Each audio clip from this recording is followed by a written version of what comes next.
the watered down version of the laws of attraction. This is slide number 79. The watered down version of the laws of attraction, as propagated by things like The Secret, that tells you you have to just think about it and hold an emotion and oh, it'll come to you. You know? It's all removing the sacred masculine component of action.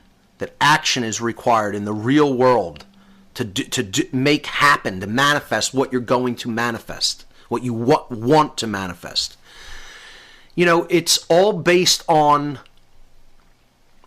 service to self, too, as I talk about in slide number 80. It's about what do you want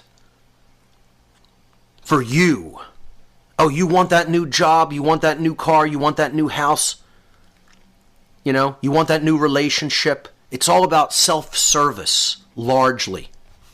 Overwhelmingly, I really should say. Not even just largely, but overwhelmingly.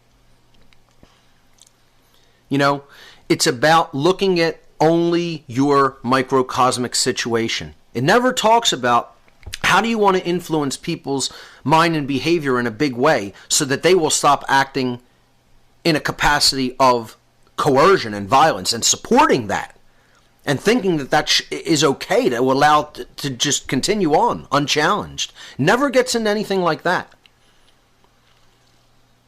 It never gets into how we are creating our reality on a mass scale, in the aggregate. No, it talks about it trying to give you this notion that you're creating your reality individually. That you're attracting violence to you. No, I'm not attracting violence. Someone actually had the nerve to tell me that we attracted that situation to ourselves.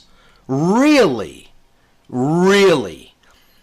No, ignorance attracted that situation to us. Not our ignorance, because we know what our rights are.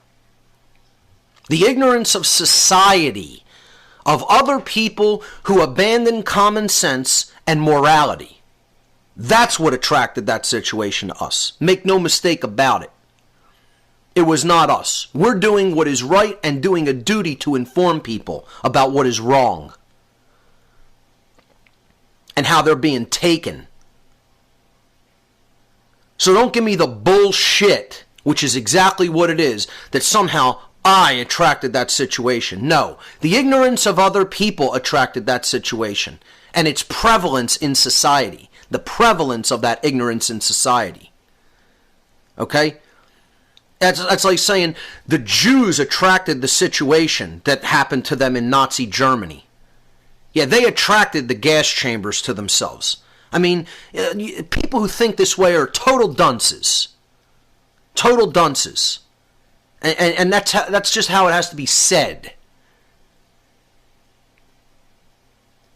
Because they've bought a total lie about how the laws of attraction operate. A total lie. That's put there by dark occultists to get you to think of as the victim as the perpetrator. And there is such a thing. There are victims and perpetrators. There are people who are doing things that are bad to other people. Get over it. It's not just an experience. No, it's a wrongdoing. It's an injustice that should not be allowed to stand and continue. So get over your new age bullshit of it's just an experience and those people attracted that to themselves. Whatever people. I mean, really, this is how destroyed someone's mind is, that they accept this nonsense? Really? I mean, you know, hopefully there's people out there with a little bit of common sense still that can understand how much total trash these teachings are. Trash. And they have nothing whatsoever to do with the real laws of attraction. The real laws of attraction are natural law, which are never spoken of once. Once.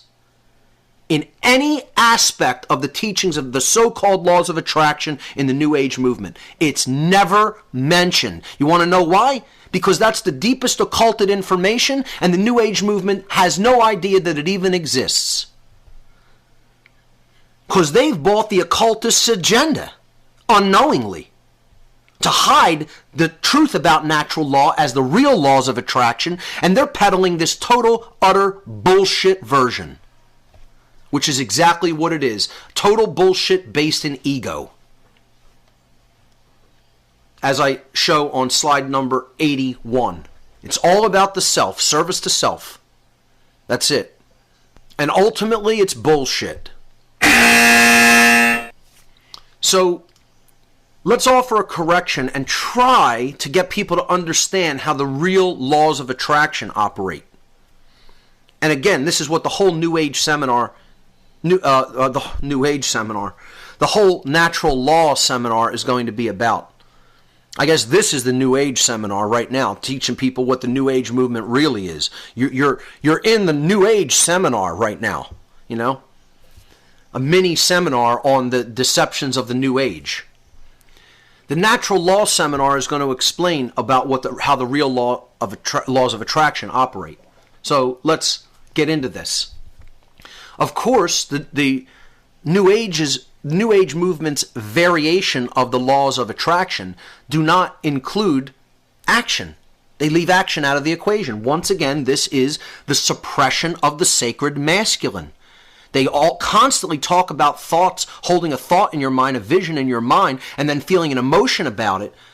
But they leave out the action part. That alone is not going to make anything change in the real world. Get over it. Sorry, that's not how it works. You need to take action to put into effect what you're holding in your mind and in your emotional self. Action is required to make change happen in the world. It doesn't just automatically happen because you want it to. The real law of attraction is natural law on slide number 84 now. And my working definition for natural law is the universal, non-man-made, binding, and immutable conditions that govern the consequences of behavior. We've talked about this endlessly on this show. I'll just briefly go over this. Universal. It exists everywhere in creation. There's nowhere it is not operating. It's non-man-made. That means it is inherent to creation itself. Man didn't make up these laws. Creation made these laws. They're boundary conditions to the universe. Binding. That means they're operating at all places, all times. You are bound by them, whether you understand them, agree with them, know about them, or are ignorant about them. It doesn't matter. Belief is irrelevant. They are binding. It's just like gravity. Doesn't matter how much you know about gravity, whether you believe it exists, you're bound by it. The end. Same thing with natural law. Immutable. That means they cannot be changed. They weren't put into effect by man, therefore they cannot be changed by man. They're not negotiable. They are, you're bound by them, it's unchangeable, and that's it. They govern the consequences of human behavior. These are boundary conditions that govern what actually occurs as a result of what free will decisions we make and then what actions we take as a result of those decisions. That's how natural law operates. And again, the seminar will be going into this very in-depth, giving many examples and many related works for people to study as well. So the expressions of natural law, which we've talked about, and I'll go through these quickly,